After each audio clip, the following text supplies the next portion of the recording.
बिस्मिल्लाहिर्रहमानिर्रहीम। अस्सलाम वालेकुम। आज हम बात करेंगे बड़े एक अहम केस के हवाले से, और वो है इस्लामाबाद हाई कोर्ट में एक पिटीशन फ़ाइल की गई थी पाकिस्तान पीपल्स पार्टी की तरफ से, और वो थी सिंथिया रिची के ख़िलाफ़। और यह सिंथिया रिची का मामला दिन ब दिन जो हमारे सामने आ रहा है वो मज़ीद ख़राब होता जा रहा है। और उसकी वजह यह है कि पाकिस्तान पीपल्स पार्टी इतनी डरी हुई है उस एक औरत से कि जिसकी वजह से वो कभी कहीं दरख्वास्त दे रहे हैं, कभी किसी अदालत में दरख्वास्त दे रहे हैं। और आज जो जिस दरख्वास्त के ऊपर समाअत थी वो बड़ी अनोखी दरख्वास्त थी, और उसके अंदर ये पहला मौका है कि जब पाकिस्तान पीपल्स पार्टी के सीनियर वकील अदालत में पेश हुए हैं और अदालत में पेश होकर दुहाई दी है कि इस औरत को मुल्क बदर कर दिया जाए, ये मुल्क में ख़तरा है और यह मुल्की लोगों की जो इज़्ज़तें हैं उसको उछाल रही है। और यह मुल्क में रहने वाले जो बड़े बाइज़्ज़त लोग हैं जिन्होंने सर पर पगड़ियाँ तो इज़्ज़त की रखी हुई हैं, लेकिन उनका किरदार पूरी कौम जानती है,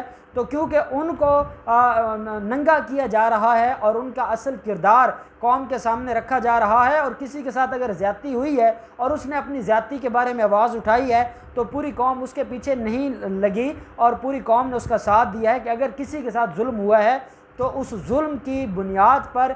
जो ज़ालिम है उसके ख़िलाफ़ कार्रवाई होनी चाहिए और इस बात की इंक्वायरी होनी चाहिए। अगर तो सिंथिया रिची ने झूठा इल्ज़ाम लगाया है तो उसके ख़िलाफ़ कार्रवाई होनी चाहिए, और अगर वो इल्ज़ाम झूठा नहीं, वो इल्ज़ाम सच्चा है और जिस तरीके से वो इल्ज़ामात लगाए गए हैं उनकी बुनियाद पर जो जो उसने इल्ज़ामात लगाए हैं वो दुरुस्त हैं, तो फिर इन लोगों के ख़िलाफ़ भी कार्रवाई होनी चाहिए। क्योंकि सिर्फ ये नहीं कि वो पाकिस्तानी नहीं है, पाकिस्तानी सिटीज़न नहीं है, या वो एक औरत है, या वो पाकिस्तान की लीडर नहीं है और इस बुनियाद पर उसको सज़ा दी जाए या उसको ज़लील किया जाए या उसके ख़िलाफ़ ज़्यादती की जाए, तो इसकी इजाज़त नहीं दी जा सकती। आज लतीफ़ खोसा साहब बिलावल ज़रदारी को बचाने और उनकी वकालत करने इस्लामाबाद हाई कोर्ट पहुँच गए। इस्लामाबाद हाई कोर्ट के चीफ़ जस्टिस अतर मिनल्ला साहब के पास इस केस की समाअत थी। ये बेसिकली जो मुख्तलिफ़ दरख्वास्तें हैं उनमें से एक दरख्वास्त थी, और जिसके अंदर ये मौक़िफ़ लिया गया था कि जो सिंथिया रिची है उसको मुल्क बदर कर देना चाहिए और अदालत ऑर्डर करे वजारत दाखिला को कि वो उसका वीज़ा पहले वीज़ा चेक किया जाए, और अगर उसका वीज़ा एक्सपायर हो चुका है तो उसको वैसे डिपोर्ट कर दिया जाए, और वीज़ा एक्सपायर नहीं हुआ तो उसका वीज़ा सस्पेंड करके उसको डिपोर्ट कर दिया जाए, क्योंकि वो मुल्क की रहनुमाओं के ख़िलाफ़ गुफ्तगू कर रही है और उनके ऊपर इल्ज़ामात लगा रही है। पहले वो मुख्तलिफ़ लोगों के ज़रिए से इस तरह की जो दरख्वास्तें थी वो दिलवाते रहते थे। कभी रावलपिंडी का कोई उनका सदर पाकिस्तान पीपल्स पार्टी का आ जाता था, और कभी जो इस्लामाबाद के पाकिस्तान पीपल्स पार्टी के सदर थे वो आ जाते थे। लेकिन क्योंकि ये मामला ख़राब होता जा रहा था और दिन ब दिन बिलावल ज़रदारी के लिए मुश्किलात बढ़ती जा रही थी, और बिलावल ज़रदारी को असल ख़तरा ये है कि बिलावल ज़रदारी की जो फैमिली है उसके बारे में सिंथिया रिची ज़ुबान ना खोले और कोई ऐसी बात ना कर दे कि वो जो रोज़ बैठकर प्रेस कॉन्फ्रेंसेस करता है और इमरान खान के ऊपर ज़ाती हमले करता है, तो रिपोर्टर्स को ये मौका मिल जाए कि वो ज़ाती किस्म के सवालात पूछ लें बिलावल ज़रदारी से कि आपके बारे में तो ये कहा गया है। लतीफ़ खोसा साहब अदालत में पेश होते हैं और चीफ़ जस्टिस अतर मिनल्ला साहब ने इस्तफ़सार किया, लतीफ़ खोसा साहब बताएं आपका केस क्या है। तो उन्होंने कहा जनाब हमारा केस ये है कि ये सिंथिया रिची नामी एक अमेरिकन औरत है और ये पाकिस्तान आई है, और पाकिस्तान आने के बाद मार्च 2020 से इसका वीज़ा ख़त्म हो चुका है और ये फिर भी पाकिस्तान में मौजूद है। इसको डिपोर्ट किया जाए, और इसने रहमान मलिक के ऊपर, यूसुफ रज़ा गिलानी के ऊपर, मखदूम शहाब के ऊपर और बेनज़ीर भुट्टो के हवाले से बड़े ही इल्ज़ामात लगाए हैं और उनकी इंसल्ट की है, उनकी तौहीन की है, और किसी तरीके से इनको रिलीफ़ नहीं मिलना चाहिए और इनको पाकिस्तान में रहने की इजाज़त नहीं मिलनी चाहिए। ये मुतालबा किया लतीफ़ खोसा साहब ने चीफ़ जस्टिस अतर मिनल्ला साहब से। तो चीफ़ जस्टिस अतर मिनल्ला साहब ने बड़ी प्यारी बात की। उनका ये कहना था कि लतीफ़ खोसा साहब अगर आप रिकॉर्ड को देखें तो रिकॉर्ड देखने के बाद और तारीख़ देखने के बाद ये पता चलता है कि इसको पाकिस्तान लाने वाले भी आप हैं, पाकिस्तान का वीज़ा देने वाले भी आप हैं, और यहाँ पर मुख्तलिफ़ NGOs की जो असाइनमेंट्स हैं और प्रोजेक्ट्स हैं वो देने वाले भी आप लोग हैं। तो जब आपने जिसको लाया है अगर वो मुल्क की खैर खा नहीं थी, या उससे पाकिस्तान को ख़तरा था, या वो किसी तरीके से पाकिस्तानी लोगों के लिए गलत काम कर रही थी या उनके अगेंस्ट काम कर रही थी, तो आपने उसको वीज़ा क्यों दिया, आपने उसको पाकिस्तान में जगह क्यों दी। आपके वो प्राइम मिनिस्टर हाउस तक कैसे पहुंची, आपके वजारत दाखिला के ऑफिस में बैठकर उसकी तस्वीर, उनको शील्ड्स दी गई, ये सारा कुछ भी होता रहा। तो अब जब आप उसने कोई बात की है और जिसके ख़िलाफ़ प्रोसीडिंग्स पेंडिंग हैं, FIA के पास इंक्वायरी पेंडिंग है, और आपको तो ये चाहिए कि आप कहें कि उसको मुल्क से बाहर नहीं जाने देना चाहिए, उसकी वजह यह है कि वो मुल्क से बाहर चली गई, तो आपका केस वीक हो जाएगा और आप जो रिलीफ लेने आए हैं उसके ख़िलाफ़ जो आप सच और झूठ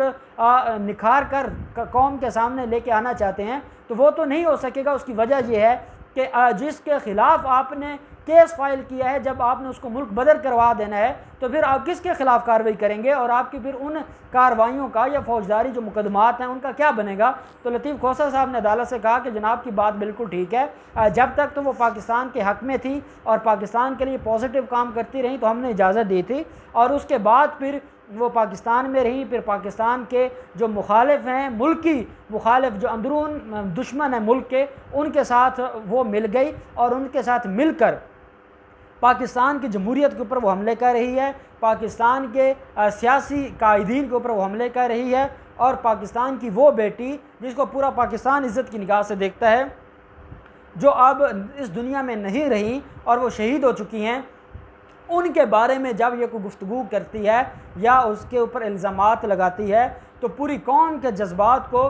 ठेस पहुंचती है, और किसी ऐसे शख्स को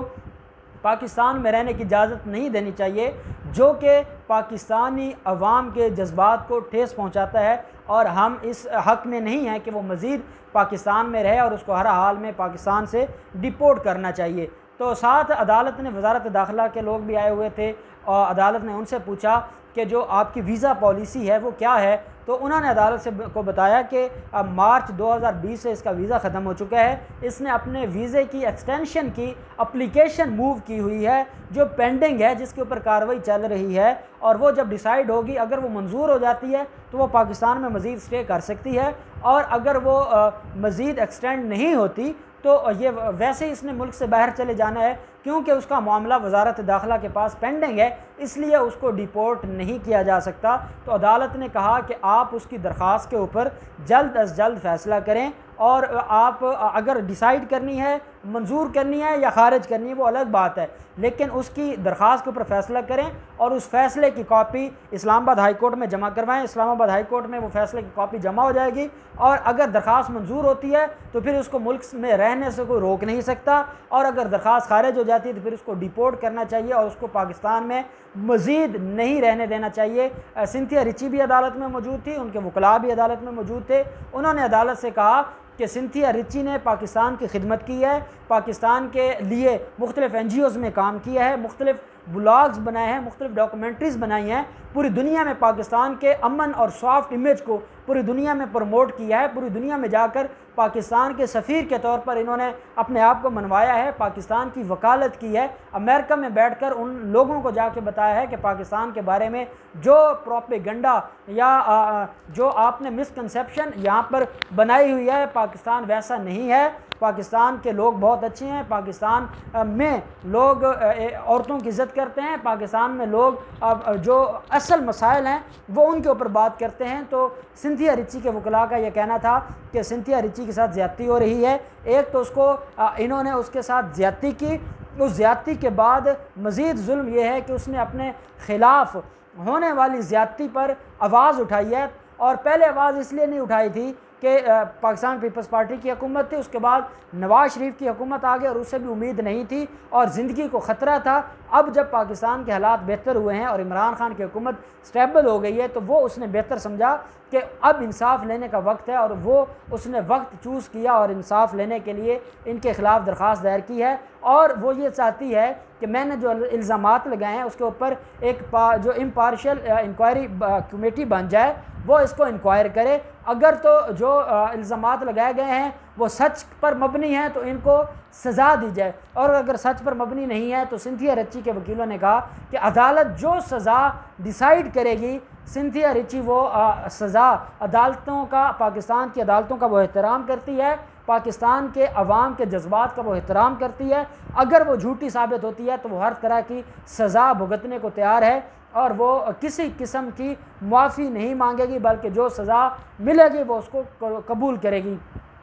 अदालत ने कहा हम आपकी बात सुन चुके हैं। लतीफ़ खोसा साहब को भी कहा कि हमने आपकी बात भी सुनी है। अदालत ये समझती है कि उसकी दरख्वास्त पेंडिंग है वजारत दाखिला के पास। वजारत दाखिला ही वो असल फोरम है कि जहाँ पर इसको डिसाइड किया जाए, और इस तरीके से उनको डायरेक्शन दे दी गई है वजारत दाखिला को कि सिंथिया रिची की दरख्वास्त को डिसाइड किया जाए, और जो भी डिसीजन होता है उस ऑर्डर की कापी अदालत में जमा करवा दी जाए, और फिर अदालत देखेगी कि इस मामले को क्या करना है या कैसे लेकर चलना है। तो अब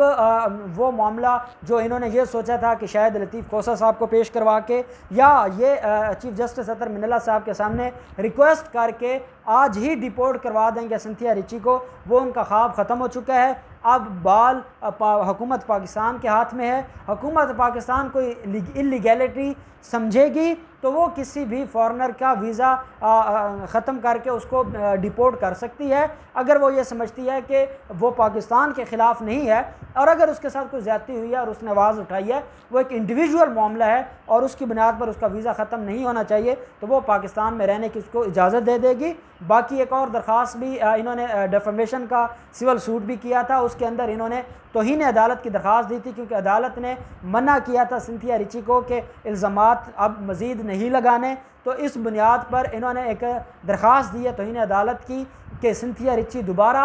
पीपल्स पार्टी की क़यादत के ऊपर इल्ज़ामात लगा रही है, इसलिए उसने अदालत की तौहीन की है। उसके ऊपर भी 13 जुलाई को नोटिस जारी हो गए हैं सिंथिया रिची को एडिशनल सेशन जज की तरफ से इस्लामाबाद, और जो FIA को चीफ जस्टिस अतर मिनल्ला साहब ने डायरेक्शन दी थी कि अगर तो कोई रहमान मलिक की जो या बाकी लोगों की दरख्वास्त है बेनज़ीर भुट्टो के मामले पर, अगर उसमें कोई इलीगैलिटी है इसकी तरफ से और कोई गैर कानूनी काम किया है सिंथिया रिची ने, तो उसके ख़िलाफ़ पर्चा दर्ज किया जाए, और नहीं किया तो ना किया जाए। वो FIA के पास इंक्वायरी पेंडिंग थी, दोबारा कंप्लाइंस में चली गई है पाकिस्तान पीपल्स पार्टी, और एडिशनल सेशन जज को दरख्वास्त दी है जो कि जो ये डिसाइड करेंगे कि क्या जो ऑर्डर से उनके ऊपर अमल दरामद हुआ है या नहीं हुआ। वो कंप्लाइंस भी खारिज हो जाएगी और बिलावल जरदारी हर तरफ से मायूस होगा, हर तरफ से बिलावल जरदारी को शर्मिंदगी उठाना पड़ेगी, और सिंथिया रिची के जो इल्ज़ामात हैं उनके ऊपर हर हाल में FIA को इंक्वायरी करना होगी, और इनके ख़िलाफ़ इंक्वायरी करके अगर इन्होंने ज़्यादती की है या जुल्म किया है तो उसको इंक्वायर करके इनको सज़ा मिलनी चाहिए। और किसी भी मज़लूम को, मुझे अक्सर दोस्त कहते हैं कि आप उस औरत के बारे में क्यों उसकी क्यों वकालत करते हैं, हम किसी की वकालत नहीं कर रहे, हम तो कह रहे हैं कि अगर, क्योंकि ये ताकतवर हैं और वो कमज़ोर है, और अगर उसने इल्ज़ाम लगाया है तो ना हमारा दीन ये कहता है कि आपने अगर 15 साल बाद कोई बात निकाली है कि आपके साथ कोई ज़्यादती हुई थी तो 15 साल क्योंकि गुजर गए हैं और आपका केस ख़त्म हो गया है, या आपने जो इल्ज़ाम लगाया है इसी बात के ऊपर ही वो रिजेक्ट कर दिया जाए कि 15 साल आप कहाँ थे। हमारे पूरे इस्लामिक लॉ में इसकी गुंजाइश नहीं है, और ना हमारा पाकिस्तान का कानून ये कहता है कि ऐसी कोई ठीक है डिले की बुनियाद पर बेनिफिट ऑफ डाउट ज़रूर होता है मुलज़िम को, लेकिन एट लीस्ट उसको इंक्वायर तो करें, इन्वेस्टिगेशन तो करें, उसके बाद अगर वो बनता है तो ठीक है, नहीं बनता तो खारिज कर दिया जाए। तो हम सिंथिया रिची की वकालत नहीं कर रहे, हम तो एक औरत की वकालत कर रहे हैं कि अगर उसके साथ ज़्यादती हुई है, और ये ताकतवर लोग हैं तो जिन्होंने ज़्यादती की है उनको सज़ा मिलनी चाहिए, और जिसके साथ ज़्यादती हुई है उसको इंसाफ मिलना चाहिए। अल्लाह पाक पाकिस्तान का हामी व नासिर हो। बहुत शुक्रिया। अल्लाह हाफ़िज़। पाकिस्तान जिंदाबाद।